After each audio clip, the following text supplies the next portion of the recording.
Hi all, welcome to Blasters arena. ISL അപ്ഡേറ്റ്സിൻ്റെ 16ാമത്തെ എപ്പിസോഡിലാണ് നമ്മളിപ്പോൾ ഉള്ളത്. ചില പുതിയ അപ്ഡേറ്റുകൾ നമുക്ക് ലഭിച്ചിട്ടുണ്ട്. അത് ഓരോന്നായിക്കൊണ്ട് പരിശോധിക്കാം. ഒന്നാമത്തേത് ജേസൺ കമ്മിങ്സുമായി ബന്ധപ്പെട്ടതാണ്. ഈ ഓസ്ട്രേലിയൻ താരം ക്ലബ്ബ് വിട്ട കാര്യം മോഹൻ ബഗാൻ സ്ഥിരീകരിച്ചിട്ടുണ്ട്. 3 വർഷം ക്ലബിൽ ചിലവഴിച്ചതിന് ശേഷമാണ് അദ്ദേഹം മോഹൻ ബഗാനോട് ഇപ്പോൾ ഗുഡ് ബൈ പറഞ്ഞിട്ടുള്ളത്. ഇനി വിയറ്റ്നാമിലെ ലീഗിലാണ് അദ്ദേഹം കളിക്കുക.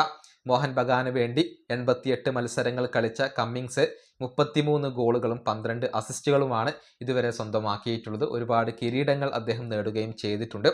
ഇനി രണ്ടാമത്തെ താരം അത് മേദിഹ് തലാലാണ്. ഈ താരത്തെ ചെന്നൈയിൻ FC ഇപ്പോൾ സ്വന്തമാക്കി കഴിഞ്ഞു.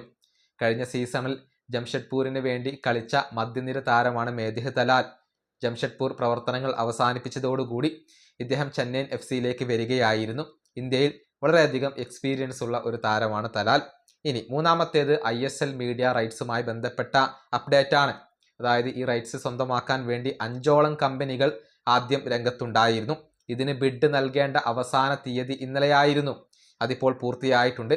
ഒരൊറ്റ ബിഡ് മാത്രമാണ് ലഭിച്ചിട്ടുള്ളത്. ആരാണ് ആ ബിഡ് നൽകിയത് എന്നുള്ളത് വ്യക്തമല്ല. കൂടുതൽ ക്ലാരിറ്റി ഇനിയും വരേണ്ടതുണ്ട്. നാലാമത്തേത് അഡിസൺ സിംഗുമായി ബന്ധപ്പെട്ട അപ്ഡേറ്റ് ആണ്. മുഹമ്മദൻ SCയുടെ യുവ പ്രതിഭയാണ് അഡിസൺ സിംഗ്.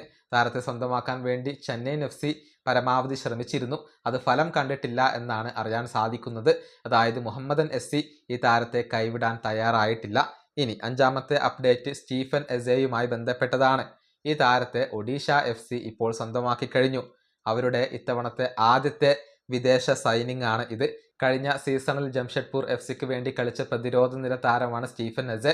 അദ്ദേഹത്തെയാണ് ഫ്രീ ട്രാൻസ്ഫറിൽ ഇപ്പോൾ ഒഡീഷ സ്വന്തമാക്കിയിട്ടുള്ളത്. ഇങ്ങനെയാണ് നമുക്ക് ലഭിച്ച അപ്ഡേറ്റുകൾ. ഈ വീഡിയോ അവസാനിപ്പിക്കുന്നു. അടുത്ത വീഡിയോയിൽ കാണാം.